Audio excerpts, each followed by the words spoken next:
Well, hello, boys and girls, lemurs and squirrels. This is Tim Ferriss, and welcome to another episode of The Tim Ferriss Show. This episode was just a blast, and part of me still doesn't believe that it happened.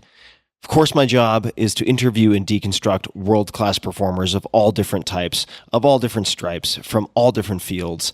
And my guest for this episode is none other than the icon, Jerry Seinfeld. So, who is Jerry Seinfeld? Entertainment icon Jerry Seinfeld's comedy career took off after his first appearance on The Tonight Show with Johnny Carson in 1981. 8 years later, he teamed up with fellow comedian Larry David to create what was to become the most successful comedy series in the history of television, Seinfeld. A lot of you have heard of it. The show ran on NBC for 9 seasons, winning numerous Emmy, Golden Globe, and People's Choice Awards, and was named the greatest television show of all time in 2009 by TV Guide, and in 2012 was identified as the best sitcom ever in a 60 Minutes Vanity Fair poll. Seinfeld made his Netflix debut with the original stand-up special, Jerry Before Seinfeld, along with his Emmy-nominated and critically acclaimed web series, Comedians in Cars Getting Coffee, which has garnered more than 100 million views, and which the New York Times describes as impressively complex and artful, and Variety calls a game changer. His latest stand-up special, 23 Hours to Kill, was released by Netflix earlier this year. He is also the author of Is This Anything? Or Is This Anything? It's a question with a question mark at the end, which is a brand new book and features his best work across 5 decades in comedy. It is a collection of his notes, his journaling, and certainly his process. You can find him on Twitter at Jerry Seinfeld, Instagram at Jerry Seinfeld, Facebook at Jerry Seinfeld. And if you have interest in creative process, gamifying life, mastering the mind, comedy, habits and systems of someone who can operate at the top of their field for decades, this conversation touches all of those things. Please enjoy a wide-ranging conversation with none other than Jerry Seinfeld. This episode is brought to you by Oura, O-U-R-A. It is the only wearable that I wear on a daily basis. Oura is the company behind the smart ring that delivers personalized sleep and health insights to help you optimize just about everything. And I've tried every device out there that you can imagine. This one really makes the cut. I've been using it religiously for at least 6 months now, and I was introduced to it by Dr. Peter Attia, who's also vetted just about everything. With advanced sensors, Oura packs state-of-the-art heart rate variability, HRV, super important to me, temperature, activity, and sleep monitoring technology into a convenient, non-invasive ring. It's tiny. It weighs less than 6 grams and focuses on 3 key insights: sleep, readiness, and activity. So I can use it to help focus my attention on the type, volume, intensity of exercise that I should do in a given day. I use it to determine how certain types of alcohol at different times of the day affect my sleep, which they do, and I can see all of that in graph form trended over time. There are tons of actionable insights that have come from using this ring for me. They have a number of incredible people on their team. Dr. Matthew Walker, a professor of neuroscience and psychology at UC Berkeley, and also author of Why We Sleep. The mega hit is Oura's chief science advisor, as just one example. The Oura Ring is one of the most accurate wearables available because it measures your vitals directly from your finger. So it's not deducing that or making a best guesstimate based on a bunch of other things and trying to triangulate. Compared to a medical-grade electrocardiogram, the Oura Ring is 99.9% accurate for resting heart rate and 98.4% accurate for heart rate variability. And I work with HRV doctors, and they recommend that I use the Oura Ring. So try it yourself. It is super cool and super practical, very actionable. The Oura Ring comes in 2 styles and 3 colors: silver, black, and matte black. I use matte black. For $299, you can give or get the gift of health by visiting auraring.com. That's OURARING.com. Again, that's auraring.com.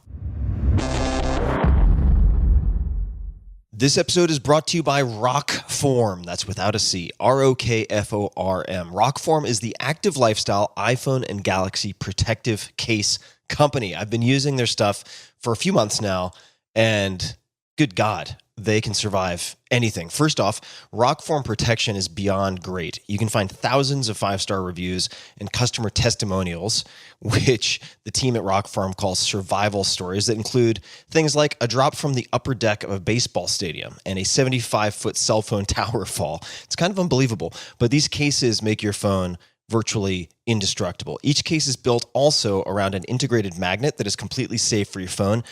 The magnets are incredibly strong and allow you to instantly attach your device to any magnetic surface: toolboxes, file cabinets, refrigerators, golf carts, you name it. I use it in the gym to check my form a lot of the time. You can just slap it on just about anything. Rockform pioneered magnetic technology in the mobile accessory space in 2011, and I've never seen anything quite like these magnets. I will use mine on my Peloton bike so I can watch, listen, or take calls during workouts. It fits my iPhone 11 Pro Max perfectly and allows me to keep my hands free for all sorts of stuff. All their cases also come with a built-in twist lock system that can be used with any of Rockform's optional mounts for bike, motorcycle, car, and much more. These machined aluminum mounts are built to last and are compatible with every Rockform case. So if you get a new phone or whatever, you just need a new case and it will still attach to all of the mounts. Rockform also has a portable golf speaker, this is Bluetooth, that instantly mounts to a golf cart with mind-blowingly strong magnets, like I mentioned. I don't really golf, but I will use this Bluetooth speaker to listen to music in the kitchen. I'll slap it on the refrigerator. I will use it in the gym and hang it from a carabiner, which is included with the speaker, and so on and so forth. So upgrade to a Rockform case today because you have better things to hold on to. You can use your hands for other stuff. And like I mentioned, these things make your phone bulletproof. And as a special offer for Tim Ferriss Show listeners, that's you guys, get 25% off. That is a good discount. 25% off at rockform.com. That's ROKFORM.com. When you use promo code TIM, that's 25% off at ROKFORM.com when you use promo code TIM. One more time, rockform.com, promo code TIM. Optimal minimalism. At this altitude, I can run flat out for a half mile before my hands start shaking. Can I ask you a personal question? Now would seem an appropriate time. What if I did the opposite? I'm a cybernetic organism, living tissue over a metal endoskeleton. Ferriss Show. Jerry, welcome to the show. Thanks, Tim. Great to be here. I really appreciate you making the time. And I thought we would start with the beginning of Is This Anything? And in the, I suppose you could call it the introduction or the preface, another book pops up, which is The Last Laugh by Phil Berger. And I would love to just know how that book entered your life. How did I find that? I really don't know, but I still have it. I have the copy that I bought wherever I found it. I mean, I was in high school and I did the absolute minimum you could do to survive in high school. I never read anything outside of high school except magazines, car magazines, comic books, and Esquire. There's, I don't know, in those years, early 70s, Esquire was really full of character and about encouraging male boldness and inventiveness in lifestyle and just life in general. They were very sophisticated and it was everything I wanted to be. I wanted to be urban and I wanted to be smart and smarter than I was. And I wanted to have like this cool, adventurous life. And they were very encouraging to that. I don't think there's anything like that around today. That was essential. And the same with that book, The Last Laugh. It was just like whatever made men in centuries past become explorers, I don't know how they became that. I guess I remember reading about explorers clubs like in 17th, 18th century London, I have 2 sons and a daughter, and that's the thing I really wanted. If I could pass along, the 2 things I would want to pass along would be ethics and boldness in life. But that doesn't answer your question of where I got the book. I don't know. Well, that's okay though. The Genesis story is secondary. It's really the context that you're providing. And just as a quick side note, a friend of mine, Cal Fussman, used to write the What I've Learned interview series in Esquire back when it had that. I remember back that. when it had, and maybe still does on some level, that character that you're describing, that boldness. What was it inside The Last Laugh that grabbed you so much? Yeah. So if I look back at my whole life, starting, about like second or third grade, it was all this inexorable march towards this pursuit of the comedy arts. And there was nothing else about comedy. Albert Brooks did an article in Esquire called School for Comedians, and it was a parody. And I had no idea it was a parody, because he grew up in LA and he was making fun of what comedians might need to learn to be comedians. And it was an early 70s Esquire article, and I had no idea it was a parody. I mean, I just thought, there's a school, or I just wanted to learn about this world. And The Last Laugh really took you deeply into the world. And it is a completely hermetically sealed world that is, frankly, unrelated to the rest of the entertainment industry. And it's really unrelated to almost all other creative arts. It is a very sealed ecosystem, the world of comedy, particularly stand-up comedy. And I was desperately thirsty for any scrap of data about it. Now, you have, much like an Olympic athlete of sorts, with training logs and workouts and so on, you have 45 years of hacking away, as it's put in the book's description, on yellow notepads and so on. You've preserved all of this. And I'd love to speak, or to hear you speak more accurately, a bit about your writing process and the preparation that I did for this. I read in the New York Times, and I'm just going to read this short bit. You can fact correct this if need be, but here's how it reads. I still have a writing session every day. It's another thing that organizes your mind. The coffee goes here, the pad goes here, the notes go here. My writing technique is just, you can't do anything else. You don't have to write, but you can't do anything else. I would love to hear you elaborate on that, because it actually sounds very similar to what the fiction writer Neil Gaiman has as his first rule of writing as well. Yeah. But what does that look like for you, and what do your writing sessions tend to look like if we look back over the last, 10 years, because I'm sure it's changed over time? No, it hasn't changed. The only thing that's changed is the coffee, which I didn't know about coffee in my younger years. I think I discovered coffee after I had kids, and I didn't have time to have long meals with my friends anymore, but we could meet for coffee. And then I realized, boy, this coffee really gets you talking. And I thought maybe I'll do a show where you just talk with coffee. And that's kind of where that came from, that Comedians in Cars show. But my writing sessions used to be very arduous, very painful, pushing against the wind in soft, muddy ground with like a wheelbarrow full of bricks. And I had to do it, because there's just, as I mentioned in the book, you either learn to do that or you will die in the ecosystem. And I learned that really fast and really young. And that saved my life and made my career, that I grasped the essential principle of survival in comedy really young. And that principle is, you learn to be a writer. It's really the profession of writing. That's what stand-up comedy is. However you do it, you can do it any way you want.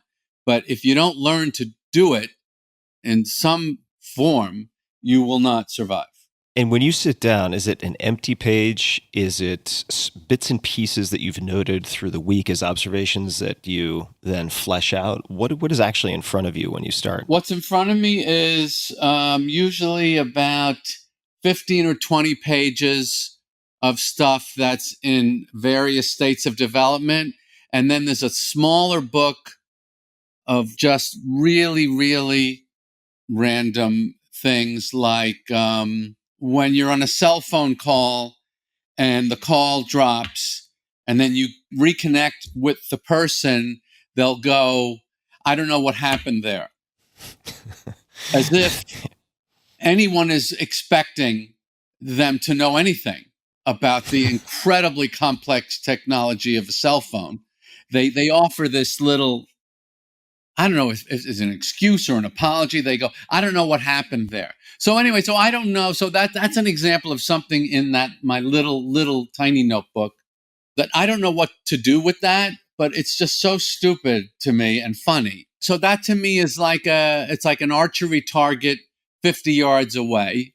And then I take out my bow and my arrow and I go, let me see if I can hit that. Let me see if I can create something that I could say to a room full of humans in a nightclub that will make them see what I see in that.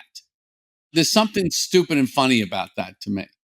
That's the very, very beginning. So then I'll write something about it. It'll be, if I'm lucky, it'll be a half a page or a page on a yellow legal pad. And I'll write that. And then in the session the next day, if I get around to it, I will see it again and I will see what I have and what I like and I don't like. And as any writer can tell you, it's 95% rewrite.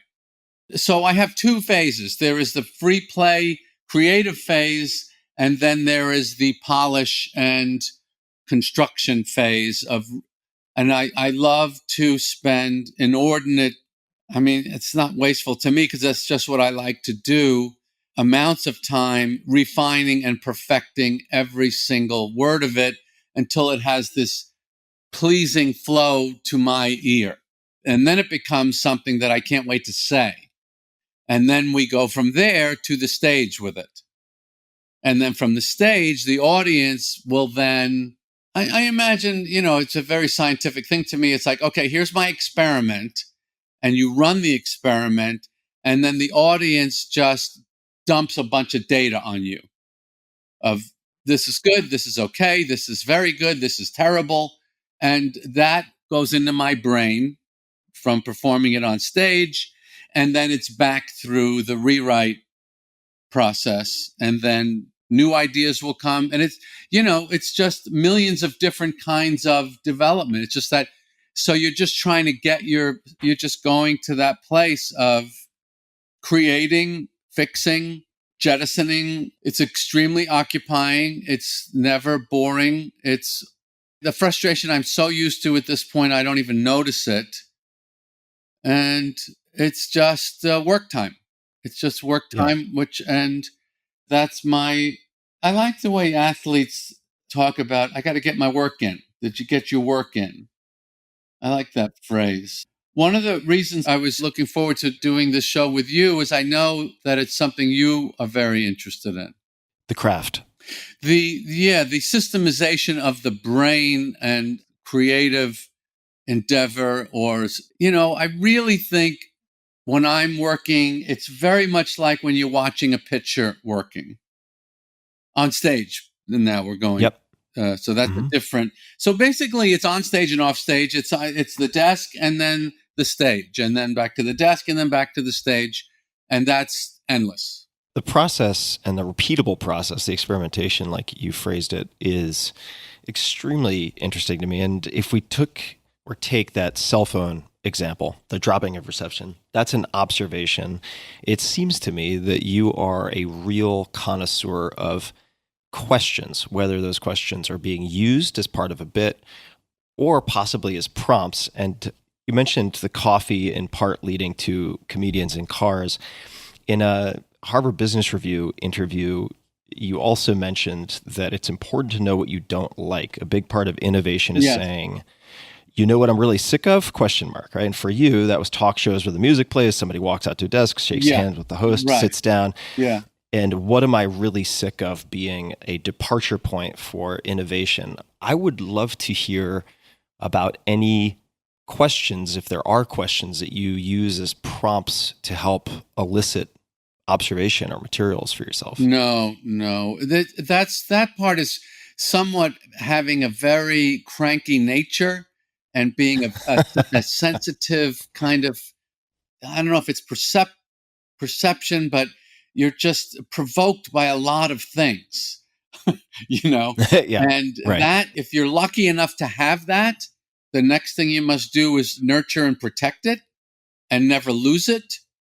And the enemy of it is success. Success is the enemy of irritability and crankiness, because now you have money and you can remove the difficulties from your life, and that's not good. How do you contend with that? Because I would imagine, have had to do things to offset, in that case, the creature comforts and so on that come along with the amount of success that you've had. Yes.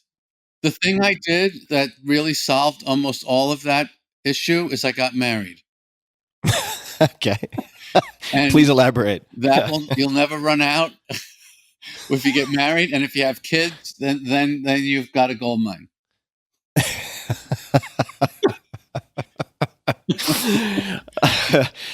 You mentioned just a few minutes ago about wordsmithing until you get everything pleasing to the ear and really obsessing over the prose. I've read that one of your explanations for the success of all of your television was that, quote, the show was successful because I micromanaged it. Every word, every line, every take, every edit, every casting.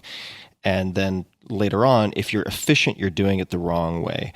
There are a lot of questions I could ask about this, but I suppose one is, if you are, for such a period of time, I understand the logic of it, but if for such a long period of time obsessing over the details like that, did you not find yourself at risk of burnout or just hitting a point of overwhelm, or did that not happen to you? Are we talking about the series now, or just? Yeah, we're talking about the series. The series, well, the series is a, if you want to look at the comedy arts, is the only thing that interests me creatively, I think, or the only thing I'm any good at. But if I look at the different comedy arts, if I was to break it down, let's just say into like basics of stand-up comedy, a television series, or a movie, I would analogize those to different vessels on the water. So a TV series is like a pretty big boat that you can run with a couple of people.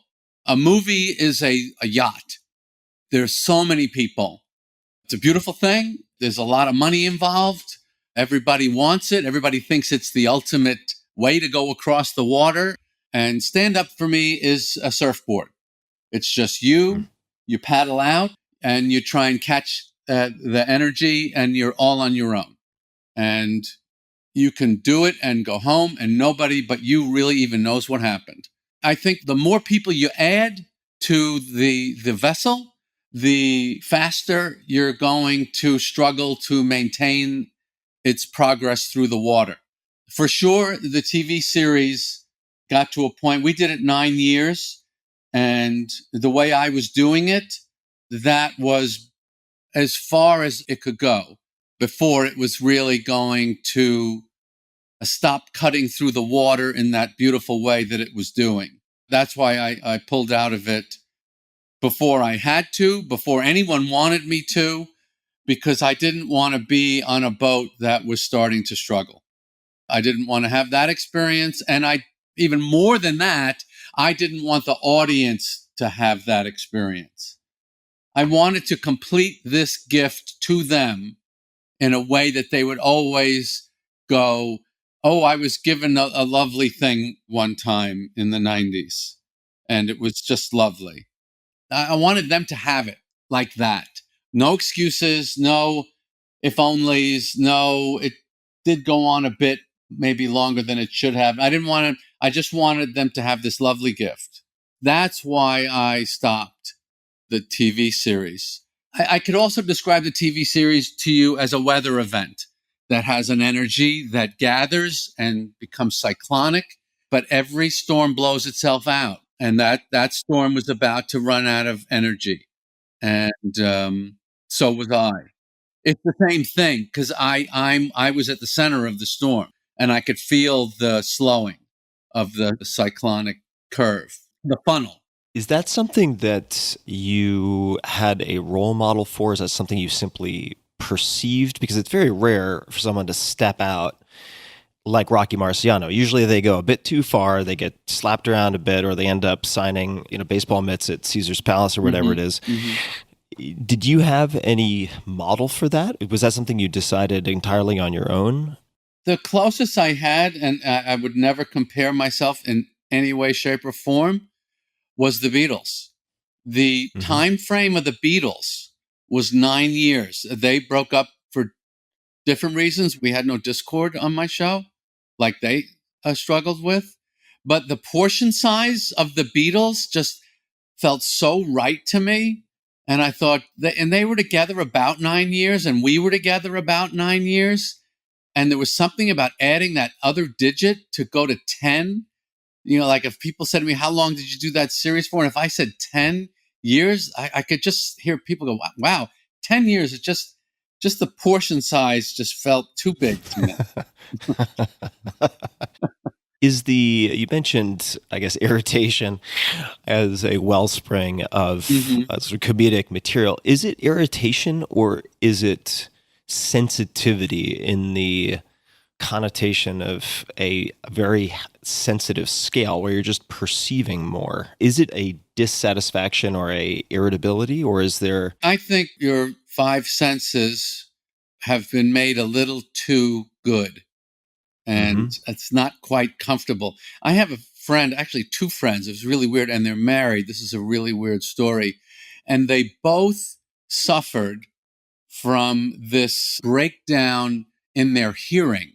There's a bone in the hearing canal that's, I guess, it's like I think it looks like a little wishbone or something. There's all these little fine bones in there. Yeah, this stirrup, all these tiny bones. Yeah. Yep. So both of them, the husband and the wife, first the wife and then the husband like 6 months later. It's a very rare condition.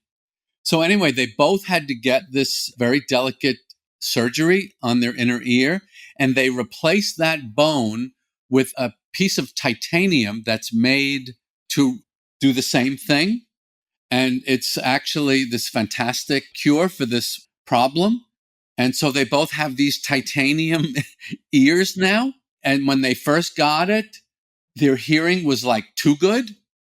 And it was a little uncomfortable for them.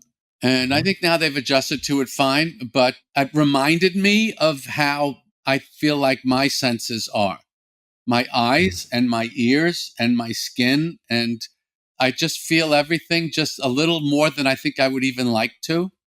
Right. And so I think that's just kind of a genetic thing, but I don't know another comedian that isn't the same and just has this hair trigger reaction to anything that irritates them. And a lot of it is visual, I think. I think I mentioned that in my introduction, that I think jokes come from a kind of intense visual acuity. You did. Yeah, so I think that's part of where it comes from. If we imagine, we, meaning a lay audience, imagines comics in our mind's eyes, you have these sort of hypersensitive cat-like creatures who might be very difficult to put into any type of group.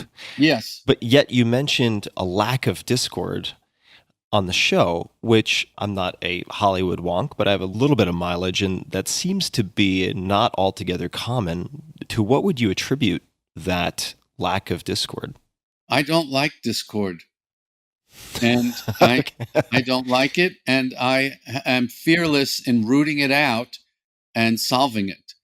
And if anyone's having a problem, I'm going to walk right up to them and go, is there a problem? Let's talk about this, because I cannot stand that kind of turmoil. That approach to conflict resolution is very proactive. It's not like you're being passive aggressive. It's not like you're conflict avoidant. Is that something you got from your parents? Is that something that you just came out of the womb having, that direct addressing of discord or problems? I don't know where I got that. I feel like if you break the human struggle down to one word, it's confront. And so I kind of approach everything that way. And just the act of the confront is like, what do people always say? Like, admitting you have a problem, all that nonsense. But I did read some pop psychology books. I was very much a searcher in my younger years. Yoga and Zen and a little Scientology, transcendental meditation, Buddhism.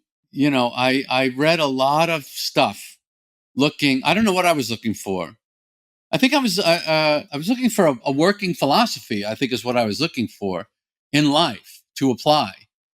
And I kind of formed my own little, I don't know if religion is the right word, but I've definitely created my own belief or operating system. I think operating system would be the best term for what I've created, because it's very pragmatic.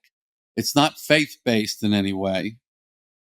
But that's one of my biggest principles is confront. Just a quick thanks to one of our sponsors, and we'll be right back to the show. This episode is brought to you by Wealthfront. Did you know if you missed 10 of the best performing days after the 2008 crisis, you would have missed out on 50% of your returns? Don't miss out on the best days in the market. Stay invested in a long-term automated investment portfolio. Wealthfront pioneered the automated investing movement, sometimes referred to as robo-advising, and they currently oversee $20 billion of assets for their clients. Wealthfront can help you diversify your portfolio, minimize fees, and lower your taxes. It takes about 3 minutes to sign up, and then Wealthfront will build you a globally diversified portfolio of ETFs based on your risk appetite and manage it for you at an incredibly low cost. Wealthfront software constantly monitors your portfolio day in and day out, so you don't have to. They look for opportunities to rebalance and tax loss harvest to lower the amount of taxes you pay on your investment gains. Their newest service is called Autopilot, and it can monitor any checking account for excess cash to move into savings or an investment account. They've really thought of a ton. They've checked a lot of boxes. Smart investing should not feel like a roller coaster ride. Let the professionals do the work for you. Go to wealthfront.com/Tim and open a Wealthfront investment account today, and you'll get your first $5,000 managed for free for life. That's wealthfront.com/Tim. Wealthfront will automate your investments for the long term, and you can get started today at wealthfront.com/Tim. Are there any other examples that you could give from your operating system? Any other guiding rules or principles, or anything that's stuck from that seeking period? Well, my guiding rule is systemize. What's the problem? The problem is, like my daughter. My daughter is very creative. She's extremely bright. She's got an incredible head on her shoulders. And I see myself in her at that age. She's way further advanced than I was at that age. But she doesn't know. I say to her, she has a creative gift, okay?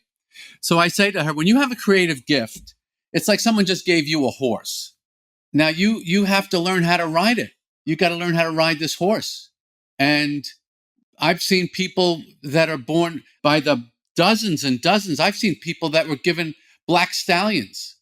And it usually if you have a black stallion, like from that movie, and you're born and they just put you on it. And that's what happens. They just put you on it. And you either learn to ride this thing or it's going to kill you. Then we have many, many examples of that. So she's trying to write this thing. She's struggling. I can't write. I keep putting it off. So I explained to her my basic system, which you already talked about at the top of the show, which is if you're going to write, make yourself a writing session. What's the writing session? I'm going to work on this problem. Well, how long are you going to work on it? Don't just sit down with an open-ended, I'm going to work on this problem. That's a ridiculous torture to put on a human being's head. It's like you're going to hire a trainer to get in shape, and he comes over, and you go, how long is the session? And he goes, it's open-ended. Forget it. I'm not doing it. It's over right there. You've got to control what your brain can take. Okay? So if you're going to exercise, God bless you, and that's the best thing in the world you can do, but you got to know when's it going to end. When's the workout over? It's going to be an hour. Okay. Or you can't take that? Let's do 30 minutes. Okay, great. Now we're getting somewhere. I can do 30. I'm trying to teach my son, who knows how to do transcendental meditation, how to do it. I assume you know about that. I do. Yeah. Yeah, I practiced Okay, this morning. So he says, I can't do it 15 minutes. Like, okay, let's do 10. Let's do 10. Let's come up with something you can do. That's where you start everything. That's how you start to build a system. So my daughter, I said to her, you have to have an end time to your writing session. If you're going to sit down at a desk with a problem and do nothing else, you got to get a reward for that. And the reward is the alarm goes off and you're done. You get up and walk away and go have some cookies and milk. You're done.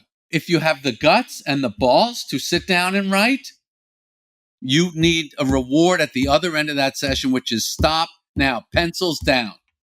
So that's the beginning of a system that, to me, will help almost anybody learn to write, which is something, I kind of wanted to teach in a way, because I think it's so simple. I think exercise is pretty simple too. But people they don't come up with good, simple little systems. They just try and do it. Yeah. And to me, you're going to fail. The simple doesn't mean easy. And the No, point you made not easy, is but simple. so important. The incentives, right? Having a reward, having a defined format. How long did your daughter end up choosing for her writing duration? Or how long have you chosen? I told her, just do an hour. That's a lot.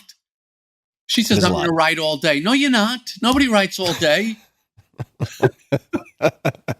Shakespeare can't write all day. It's torture. Yeah. If you taught a class on writing, what other lessons might you have, or resources, or anything, exercises? Because I'm imagining that your daughter could sit down. She says, all right, I have an hour. And then you ask her how her writing session went. She said, well, I didn't have any idea what to write. So you'd have, I don't know what age the students would be in your course, but what else would be a component of your class on writing? Well, I would teach them to learn to accept your mediocrity. No one's really that great. You know who's great? The people that just put tremendous amount of hours into it. It's a game of tonnage. How many hours are you going to work per week, per month, per year? You might even want to chart that, or with your exercise if you want to get in shape. I couldn't get in shape. I started as a jogger, like in the 70s, and I would run 3 miles a day. And then I got older and I got married late and I had young kids, and I really had to get in shape. And I picked up this book by Bill Phillips called Body for Life. Body for Life, yeah. And it's really, really it's such a system for a primitive, brain. I do it to this day. I think it's a work of genius, this book.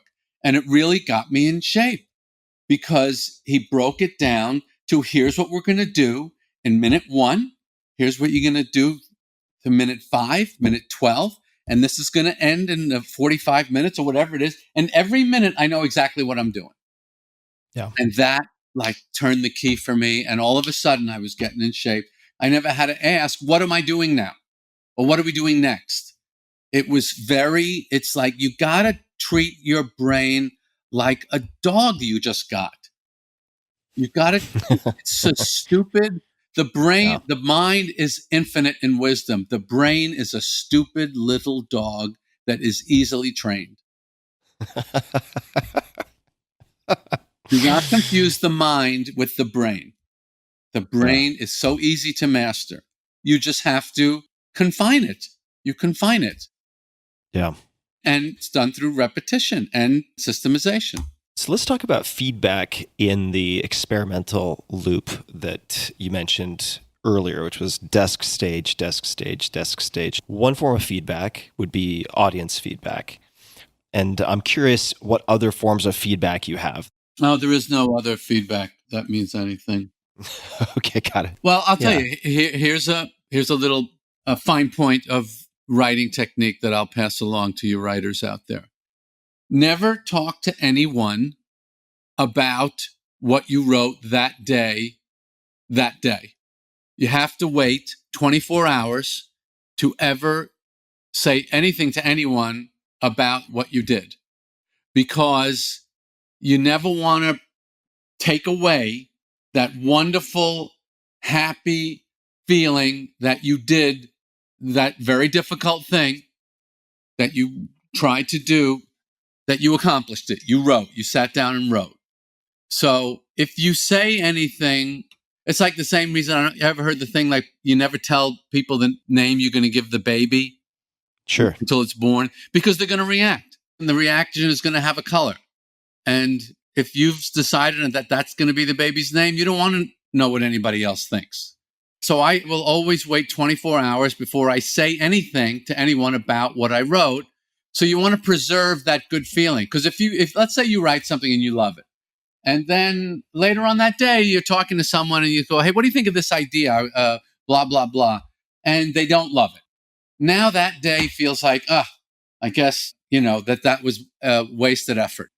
So Right. You always want to reward yourself. The key to writing, to being a good writer, is to treat yourself like a baby, very extremely nurturing and loving, and then switch over to Lou Gossett, an officer and a gentleman, and just be a harsh prick, ball-busting son of a bitch about that is just not good enough. That's got to come out, or it's got to be redone or thrown away. So flipping back and forth between those two brain quadrants is the key to writing. When you're writing, you want to treat your brain like a toddler. It's just all nurturing and loving and supportiveness. And then when you look at it the next day, you want to be just a hard ass. And you switch back and forth. When you would come off stage and feel like you had really nailed the set, you just killed. Yeah. Would you ask for feedback from other comics who you might respect, who are there? Would you do something to celebrate instead? Well, you just got feedback. You don't need to. You don't need to ask the professionals. That's the paradise of stand-up comedy. You don't have to ask anyone anything. Stand-up comics receive a score on what they're doing more often and more critically than any other human on earth. Even a pitcher, he's not on the mound for an hour and 20 minutes straight, Right. having his pitches judged by the umpire. And by the way, some of those calls are opinions of the umpire that may or may not be true. Every opinion the audience gives you is 100% accurate. Right. How they feel is fact. Suffer that pain or have that advantage. When you did well, much like after checking the box of doing an hour-long writing session, would you reward yourself? Or was that not part of the process for you? I reward myself constantly. But there's no greater reward than that state of mind that you're in. When that set is working, if you can extricate yourself from your self, which is the goal in all sports and performance arts, if you get out of your mind and are able to just function, your sense technique that you have, there is no greater reward. But, if you want to have an ice cream sundae, go ahead. But it's gonna pale in comparison. Yeah. Did you have a long-term plan? If we go back to the early days, did you have any type of long-term career plan for yourself, or was it really the ball in front of you and executing on that one next step, and then the career emerged from that approach, or something else? Are you asking me if I had a backup plan if stand-up didn't work out? Is that what you're No, I'm asking you if you had a long-term career plan within the world of comedy. I didn't even know if you could make a living as a stand-up comedian unless, you were George Carlin. Mm-hmm. So I didn't know anything about it. I didn't. And the truth was there really wasn't a world, like an infrastructure that exists today. We didn't know if there was any jobs out there, even if we were able to learn how to do it. We had no idea what we were doing. It was completely blind leap of faith out of the plane with the parachute, hoping there wasn't laundry in there. What is the feeling? You mentioned it. I would love, as someone who is hypersensitive, for you to describe that feeling that would make an ice cream sundae superfluous, right? That feeling of getting that feedback. What is it in the body? What is it, or in the mind? However you want to answer that. What does it feel like to you? I sometimes will describe it as math and music, which is kind of the same thing. Music is so mathematical, as is stand-up is extremely mathematical. So, I certainly don't have to tell you that you're just looking for a state of mind. You're trying to maneuver yourself into a state of mind that you know is your highest function level. But there are many levels below that are good enough to get the job done so that you can call yourself a professional. So that's all there is, is it's musical. It's very rhythmic and musical. It is for me. I'm looking to get myself in a rhythm and then to get the audience in a rhythm, very much like a conductor, I think, would feel. A conductor has a piece of music. I have a piece of music in front of me. And now I have to get the symphony to be doing it the way we know it can be. And then the audience comes along and supports that. And it's this absurd struggle. And I really think being a conductor or a surfer is the best analogy, because the forces that you're attempting to corral are so much greater than you. The wave has so much more strength than you have. All you can hope to do is navigate it within it. That's the goal, to just get to that very brief, very transitory perception of mastery. It seems in this moment that I am completely mastering this audience, but it's only a moment. It's only a moment. I couldn't stay up there very long. Even an hour is not a long time. Totally. It's not a long time. And it takes years and years and years of work and study and practice to be able to do that, to do the hour. The hour is really the standard in my business. A lot of people can do 20. Some can do 35. There's a lot of really good guys at 45. An hour 15, I think, again, I'll go to my favorite, which is baseball for analogies. It's the complete game. Can you finish the game? And that's the hour 10, hour 20. That's 9 innings of mastery. Yeah, you need to have not just a lot of material, but a lot of practice and tonnage, as you put it, to perform at a high level for that period of time and manage their energy and yours. It has totally. It has to ebb and flow. Mm-hmm.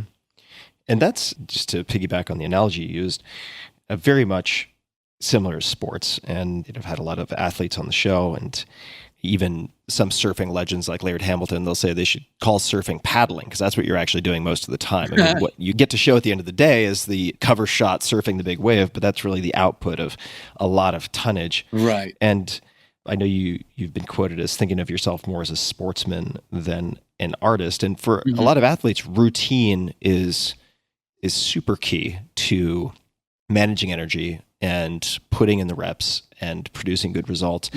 There's a quote from you in the New York Times, and the quote is, "I'm not OCD, but I love routine. I get less depressed with routine." Aside from the writing sessions, are there any other routines for you that are particularly important as scaffolding or automatic behaviors? Yeah, exercise, weight training, and transcendental meditation. I think I could solve just about anyone's life, and I don't care what you do, with weight training and transcendental meditation.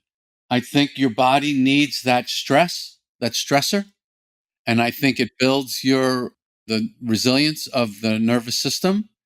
And I think transcendental meditation is the absolutely ultimate work tool. I think the stress reduction is great, but it's more the energy recovery and the concentration fatigue solution, which is, of course, as a stand-up comic, I can tell you my entire life is concentration fatigue. Whether it's writing or performing, my brain and my body, which is the same thing, are constantly hitting the wall. And if you have that in your hip pocket, you're Columbus with a compass.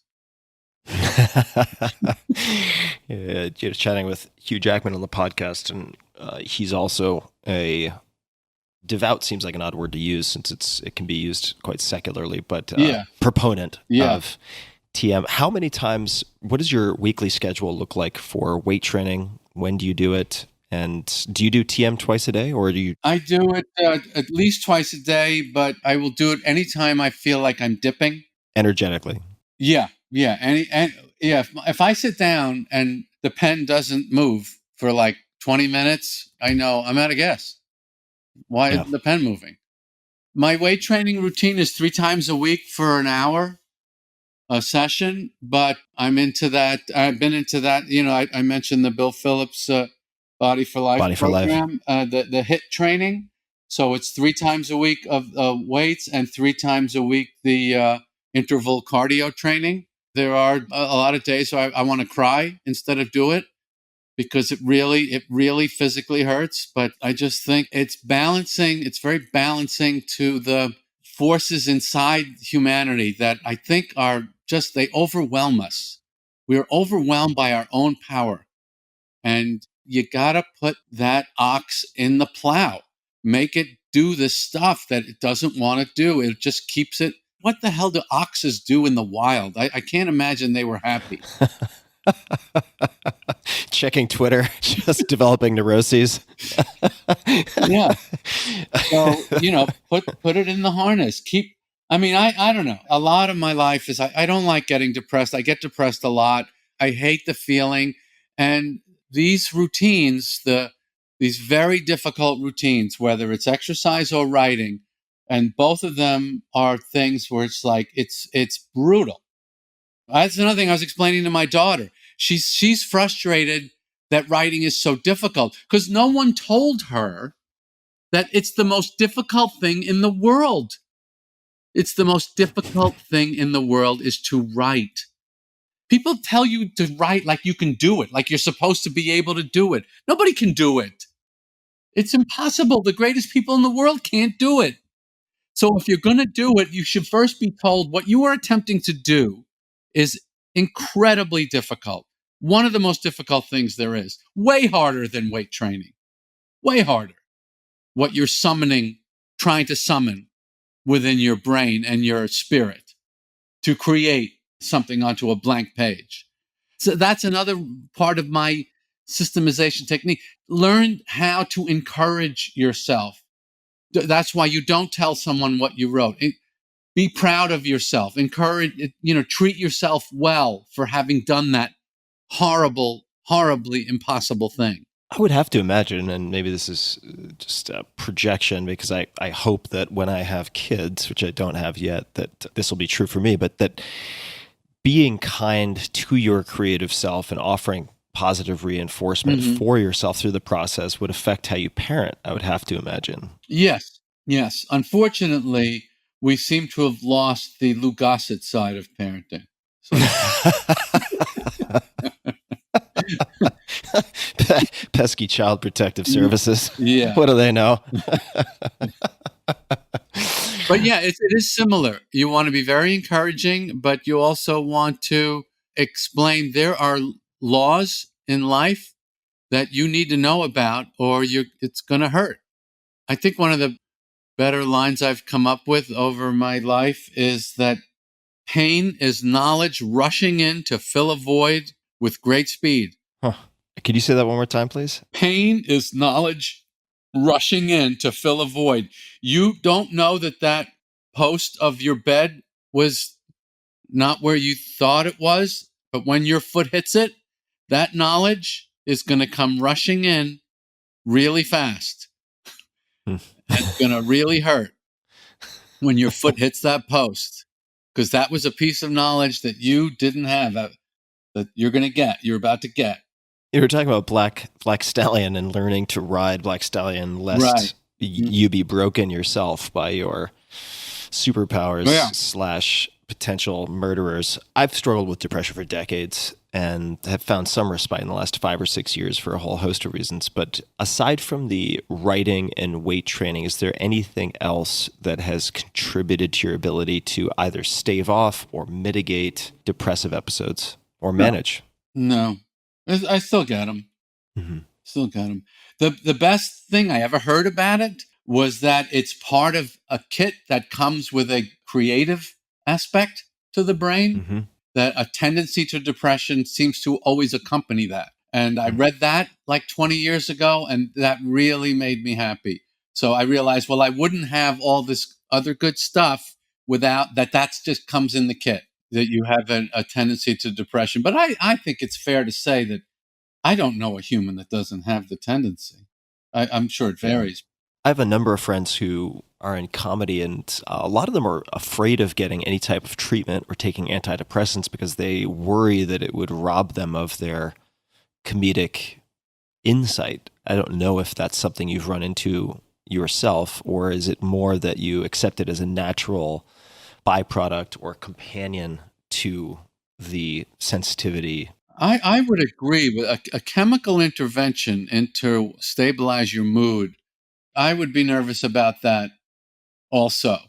And besides which, as you know, as we all know, there are many other better remedies that, basically a pair of running shoes is probably better than any of the drugs they have on the market, depending on the severity, of course. Yeah, or at least make sure that you're adding those elements into your life, since I think we all know people who take antidepressants and are still depressed. So it's worthwhile to kind of tick off the bigger boxes, behaviorally speaking. I don't think depression is really a creative source. I think irritability and crankiness is. Mm-hmm. Right. But not depression. Depression is just an annoying thing we have to deal with. You gave me a quote. I'll ask you one more question, and then we can close. We can go a little more. I'm enjoying this so much. Let's go a little more. Let's do it. So I'd love to ask about, following up on depression, I'd love to ask about failure, just to keep this bright and shiny. Can you think of how a particular failure or apparent failure set you up for later success? In other words, do you have a favorite failure of any type, something that seemed catastrophic at the time that in fact set you up for great things later? Yeah. I have a couple really good ones. And this is another thing I try and teach the kids, when something horrible happens. And I think of all the things I would trade, if you could take your experiences and ask to trade them in, the last ones I would trade would be the failures. Those are the most valuable ones.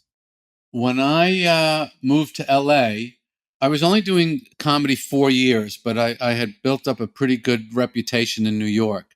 And New York was really, in those days, still very much the minors to LA, which was the majors. And so I went out to LA, and people talked that I was coming and that I was, one of the hot guys coming out of New York. And I was only doing it 4 years. I was, 25 years old. I really still just starting. And the Comedy Store was the club in LA that you had to break into. That was the club. And the guys that worked there and the women were killers. These people made the room just shake with laughter. It was very intimidating to go on there. And I went on there and I did very well. In those days you would call and they would give you spots if you were good. And I would never get spots. I would get like one spot a week. And, 1 spot a week, it's like 1 push-up a week. It's like, forget it. Well, don't even bother. And so I asked to meet with Mitzi Shore, who's the owner of the club and person who ran the whole thing there. And she said to me, I'm the kind of person that needs to get stepped on. And that's what you need. You need someone to step on you, and I'm going to be that person. And she said, if you called and said, if I had 4 spots available and you called in, I would give all 4 spots to this other guy. She mentions this other guy. And I sat there in her office and I nodded. I nodded and I said, well, I won't mention the name of the guy she said she was going to give the 4 spots to. I said, well, if maybe he can't do all 4, I'd be happy to take any of the ones he can't do. And I walked out of there and I never worked at the Comedy Store again. And saying you're not working at the Comedy Store in LA, it's like saying I want to be a baseball player, but not the majors in the United States. I'm going to apply my trade someplace else. I'm going to try Lithuania. Yeah. And so from there, I went from I hope it doesn't sound immodest, from being absolutely at the top of the heap in New York City to playing at discos in the basement in LA, to like 8 people. But my resentment and hostility to her, I was a guy who I would say I was a 3-day-a-week guy in terms of my writing discipline in those days. And I went from 3 days a week to 7 right there. And I was like, okay, we're not, this is, I was angry. I was angry. I was frustrated. I was resentful, but I used that. It was just fuel for me. She wasn't stopping me. Nobody was going to stop me. But when someone is that hostile to you, that can be a very good thing. If you're tough enough to eat that shit and say, she's not stopping me. That's a great story. It makes me think. One of my friends, Alexis Ohanian, co-founded Reddit, and at one point early on, they were super excited about, of course, their company, their baby. They'd put all of their waking hours into it, and they met with some Yahoo executive who was basically just fishing for inside information. And at some point in the meeting, this exec said, "Oh, there's your traffic. Oh, that's a rounding error for us." And so Alexis and his guys took a huge. They made a poster that said, "You are a rounding error," and put it on the wall in their office. Yeah. It worked. That's funny. It worked. So what then transpired after you went from 3 days a week to 7 days a week? When did you get a glimmer of hope or vindication? The Tonight Show saw me. And every comedian in the world wanted to get on the Tonight Show in the 70s and 80s. It was the only way out of the clubs to real gigs, was to be on the Tonight Show. The clubs was, you're working for free. Right. Free. Zero. That's not really the object. The object is to get paid. The object is to be a professional. So, and when you're on the Tonight Show, you're going from the service road to lane 1. No more Applebee's. Yeah. In 5 minutes. And I told that story in the book too. Mm-hmm. What that felt like. My favorite sporting thing. I mean, I'm a baseball maniac, but the 100 meters in the Olympics is a thing I love. I love the 100 meters, and that's what happened when you did the Tonight Show in those days. When I see Lindsey Vonn at the top of a mountain, or I see those guys kicking their legs when they're in the blocks, I know what that feels like. I know. And I'm very grateful that I know that. If you're an adrenaline junkie, which I am, there's no good comedian that isn't, that's a big treat in life to know how that feels. That I'm going to change my whole life in the next 3 minutes. How many times did you rehearse that 3-minute segment of material? I mean, I would imagine you must have done it 1,000 times before you. 1,000 times. Yeah. 1,000 times. Did you ever have another conversation with Mitzi Shore, or did you ever convey any message to her, or have any communication? I did. When I got my TV series in the 90s, I moved up to this fantastic house in the Hollywood Hills that overlooked all of LA. Every day I would drive down the hill to go to the studio to work on the show. I would see Mitzi taking her walk on a nearby street that we happened to have in common. And I would always give her a nice look.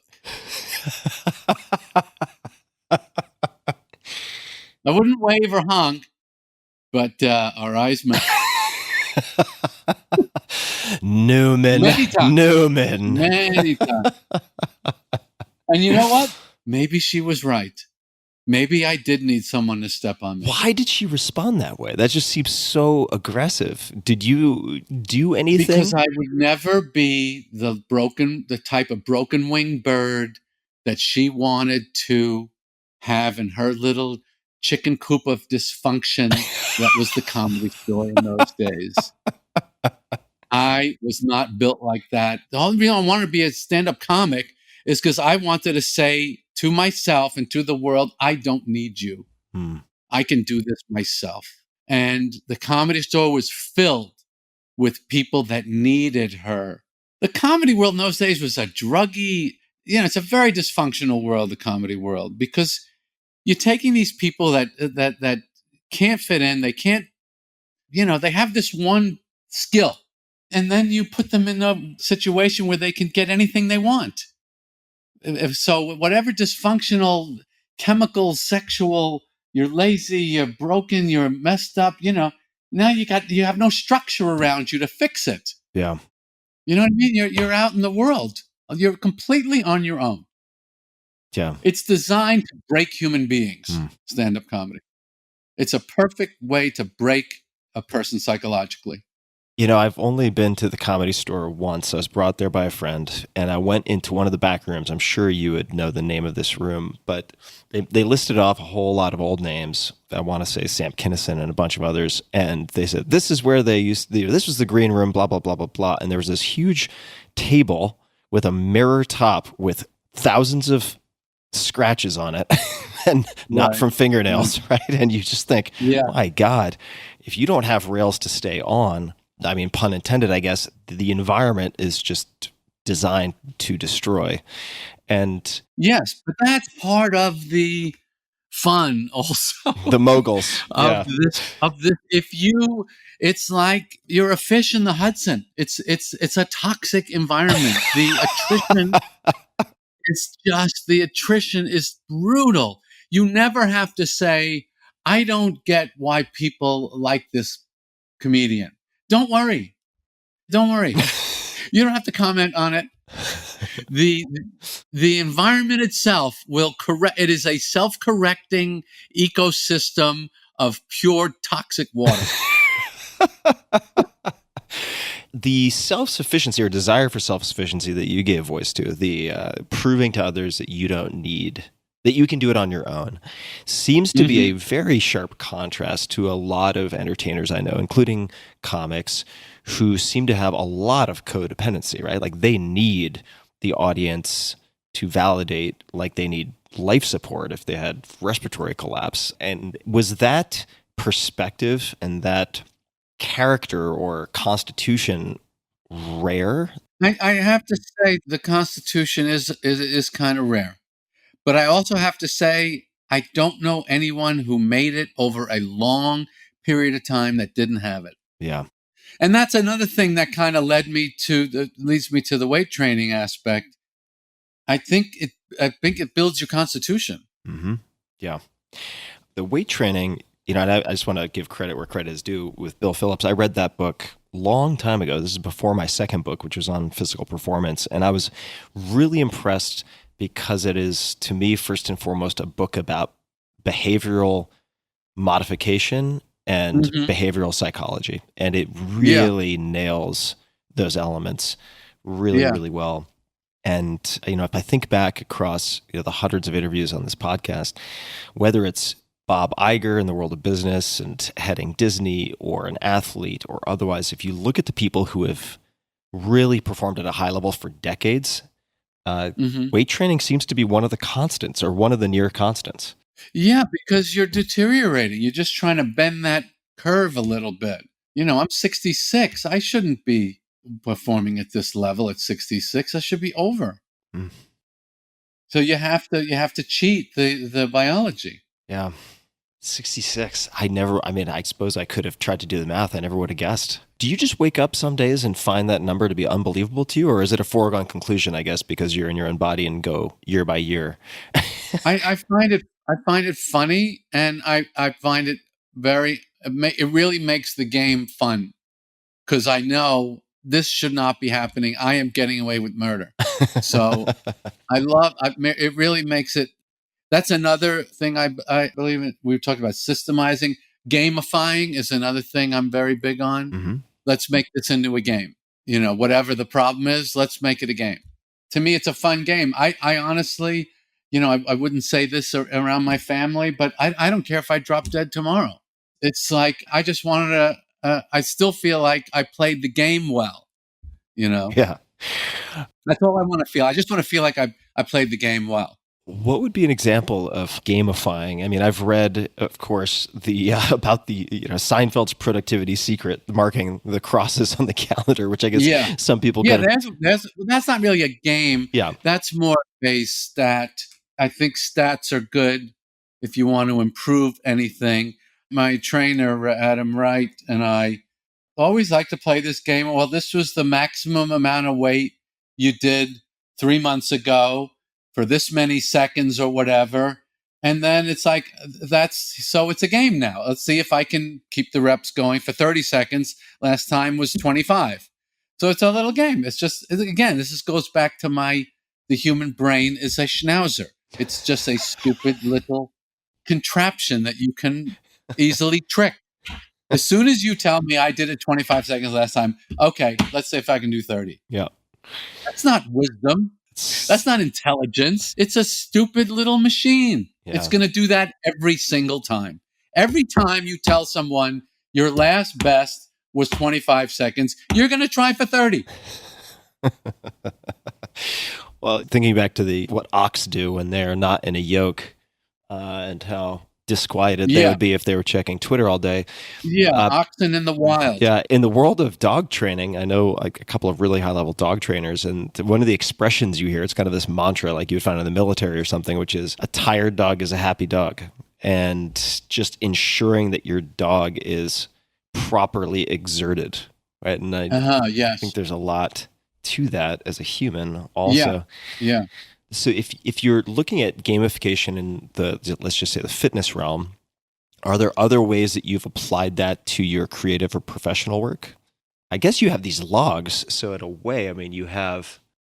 Yeah, but I don't score myself creatively. I don't believe in that.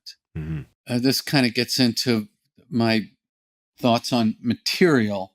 I don't know if this will illuminate this for you, but one time, I love to go on stage at Gotham, and hearing about the vaccine today got me very excited that maybe I'll be going back there soon on 23rd Street in the city. And that's why I like to play with material. So I'll go there and I'll go on stage. I'll do 20 or 30 minutes of just working on material. And then I like to take questions from the audience. When I perform for gigs, the audiences are too big to really take questions. It's too difficult, but in a room of a couple hundred people, you can take questions.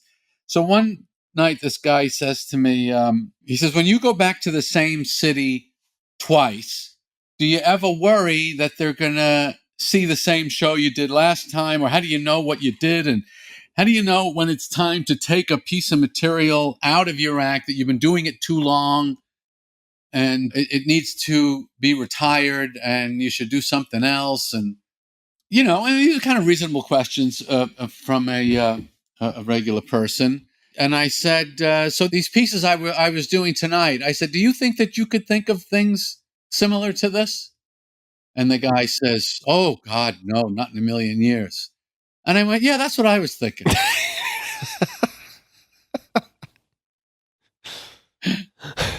So the point of that story is, if I'm going on stage and I'm doing these bits, however long it took me to figure this stupid bit out, and however many years I've been doing it, which I don't even know, just be glad I'm doing that, because it's a good thing.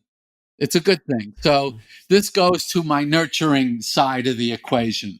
If you're getting on stage and standing in front of a group of strangers and trying to make them laugh, God bless you. I don't give a shit what you do. I don't care if it's old stuff, new stuff. I don't care if you're dirty, if you're clean. If you're going to stand up there by yourself and try and make me laugh, I love you. And I'm not going to criticize anything you do beyond that. I'm not going to criticize it. And you shouldn't criticize yourself either. So in other words, there's no, to go back to, do I gamify it? No, it's always a win. If I got up there and tried to do it, I win. Yeah. Even if I didn't reach what I'm trying to reach. Even if to me, it's like a 4 out of 10 show, I still pat myself on the back for it. Still a win. Yeah. It's still a win. When you hear the word successful, who comes to mind for you and why? Could be parents, could be outside of parents, could be anybody. But for you, when you hear that word, is there anyone who is really a sort of paragon of what you would consider success, or someone you have looked up to as someone who is successful?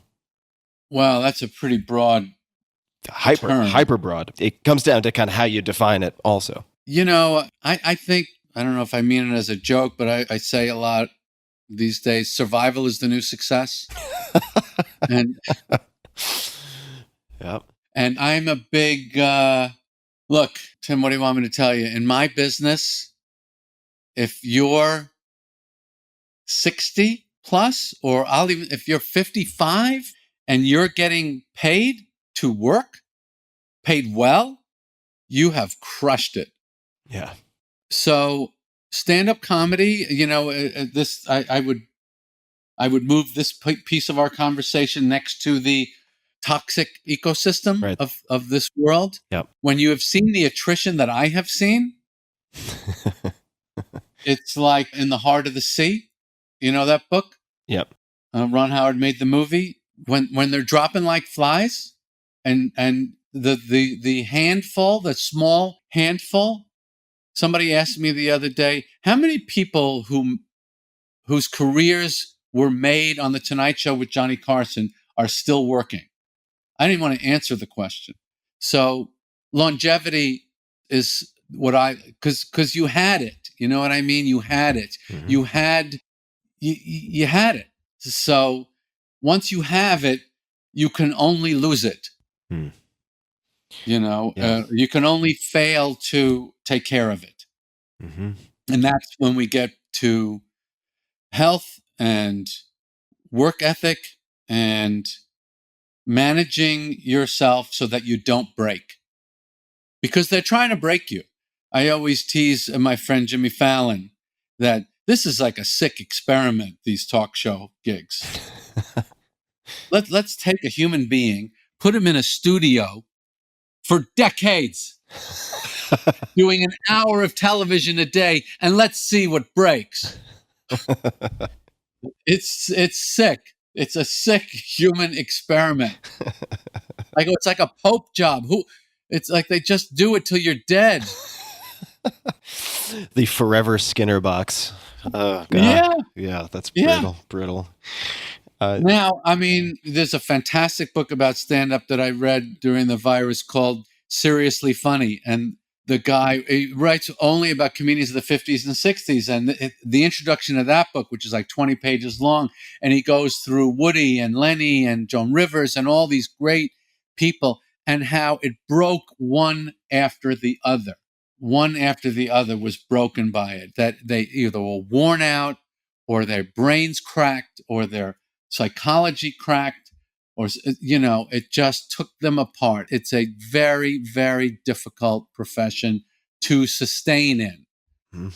So just to survive, to me, is the game. That's my concept of success. Did you beat them at their game? They designed this thing to kill you. The travel. You realize what it takes to travel, to go to the airport, you know, in your 50s and your 60s, to fly on planes, to go to strange cities, to go to hotels, to put on a suit, to go out on stage at 8:00 at night and run around and yell, you know, and project your physical energy for an hour in front of thousands of people. They're trying to kill you.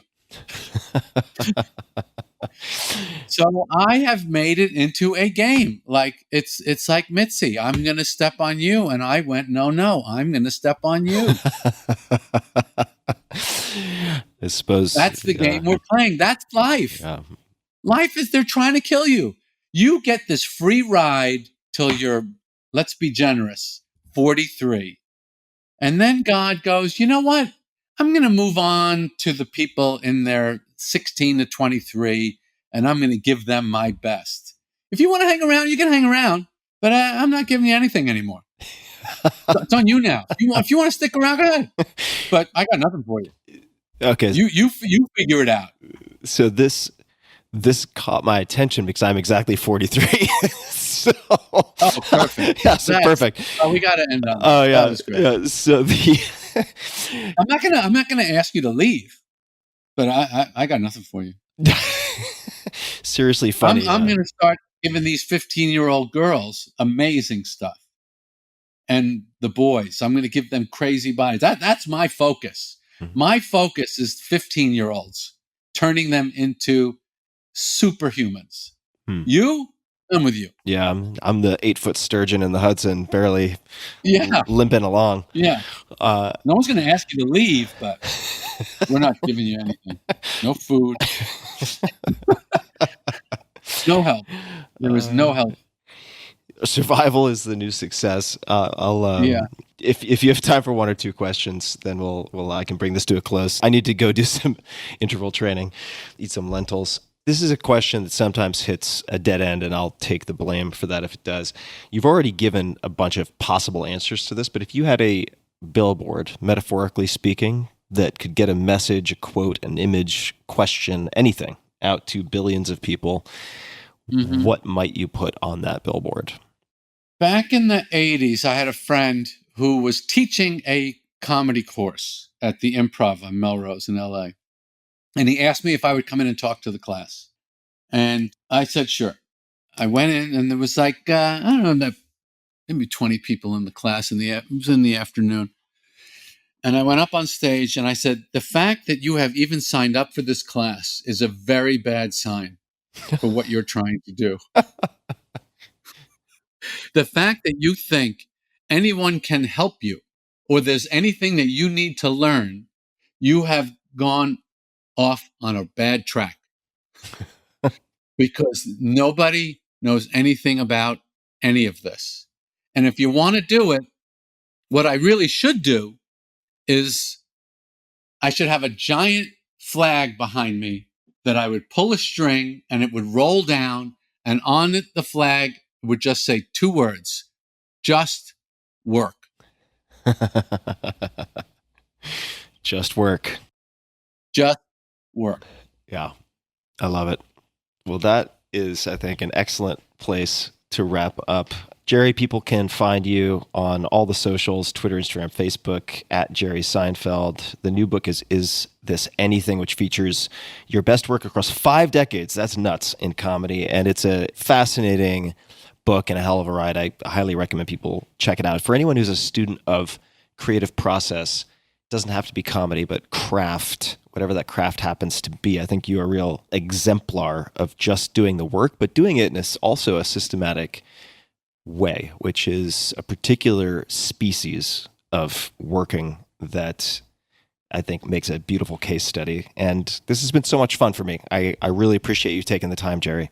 Thanks. It was. I love talking with you, Tim, and your podcast is the best. Oh, thanks so much. It really makes my day to have the chance to have a conversation with you. I've had the bass riff from Seinfeld going through my head all day in prep for this, and it's a real gift that you're showcasing and sharing your notes with the world over such a period of time. I mean, it is, I think, something that will really provide, like you said, just work, but nonetheless will provide so much help to and inspiration to people who are just setting out. Unlike the 43-year-old 8-foot sturgeons, those 15-year-olds and 15 to 20-year-olds. And I will let you get back to your day, but this has been great. And please do let me know if I can help in any way or with anything else. Oh, it's been a great pleasure, Tim. Great pleasure. And thank you for the kind words. It's much appreciated. Absolutely. And to everybody listening, we'll have links to everything, including Is This Anything, in the show notes, as per usual, at tim.blog/podcast. And until next time, thanks for tuning in. Hey guys, this is Tim again. Just a few more things before you take off. Number 1, this is 5 Bullet Friday. Do you want to get a short email from me? Would you enjoy getting a short email from me every Friday that provides a little morsel of fun before the weekend. And 5 Bullet Friday is a very short email where I share the coolest things I've found or that I've been pondering over the week. That could include favorite new albums that I've discovered. It could include gizmos and gadgets and all sorts of weird shit that I've somehow dug up in the world of the esoteric as I do. It could include favorite articles that I've read and that I've shared with my close friends, for instance. And it's very short. It's just a little tiny bite of goodness before you head off for the weekend. So if you want to receive that, check it out.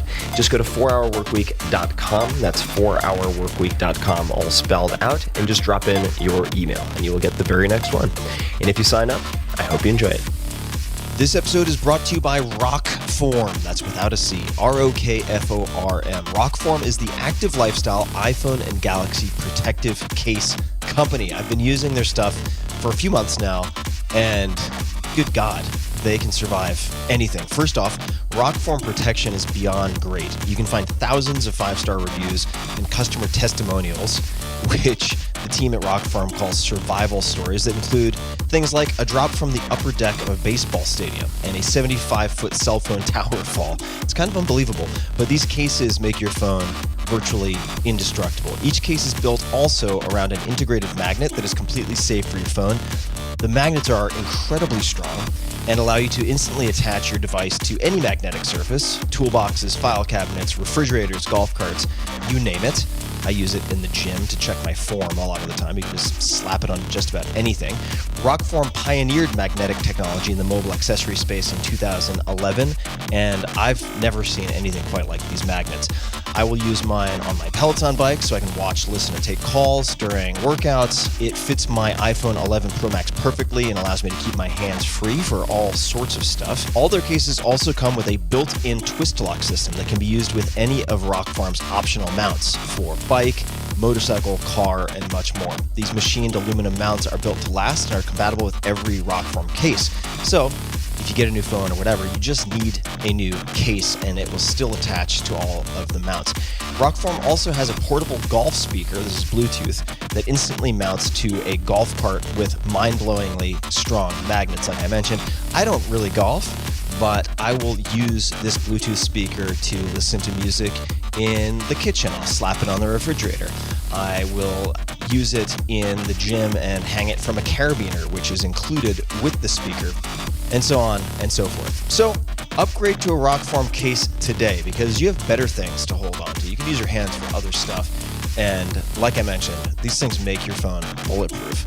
And as a special offer for Tim Ferriss Show listeners, that's you guys, get 25% off. That is a good discount. 25% off at rockform.com. That's ROKFORM.com. When you use promo code TIM, that's 25% off at ROKFORM.com when you use promo code TIM. One more time, rockform.com, promo code TIM. This episode is brought to you by Oura, O-U-R-A. It is the only wearable that I wear on a daily basis. Oura is the company behind the smart ring that delivers personalized sleep and health insights to help you optimize just about everything. And I've tried every device out there that you can imagine. This one really makes the cut. I've been using it religiously for at least 6 months now, and I was introduced to it by Dr. Peter Attia, who's also vetted just about everything. With advanced sensors, Oura packs state-of-the-art heart rate variability, HRV, super important to me, temperature, activity, and sleep monitoring technology into a convenient, non-invasive ring. It's tiny. It weighs less than 6 grams and focuses on 3 key insights: sleep, readiness, and activity. So I can use it to help focus my attention on the type, volume, intensity of exercise that I should do in a given day. I use it to determine how certain types of alcohol at different times of the day affect my sleep, which they do, and I can see all of that in graph form trended over time. There are tons of actionable insights that have come from using this ring for me. They have a number of incredible people on their team. Dr. Matthew Walker, a professor of neuroscience and psychology at UC Berkeley, and also author of Why We Sleep, the mega hit, is Oura's chief science advisor, as just one example. The Oura Ring is one of the most accurate wearables available because it measures your vitals directly from your finger. So it's not deducing that or making a best guesstimate based on a bunch of other things and trying to triangulate. Compared to a medical-grade electrocardiogram, the Oura Ring is 99.9% accurate for resting heart rate and 98.4% accurate for heart rate variability. And I work with HRV doctors, and they recommend that I use the Oura Ring. So try it yourself. It is super cool and super practical, very actionable. The Oura Ring comes in 2 styles and 3 colors: silver, black, and matte black. I use matte black. For $299, you can give or get the gift of health by visiting auraring.com. That's OURARING.com. Again, that's auraring.com.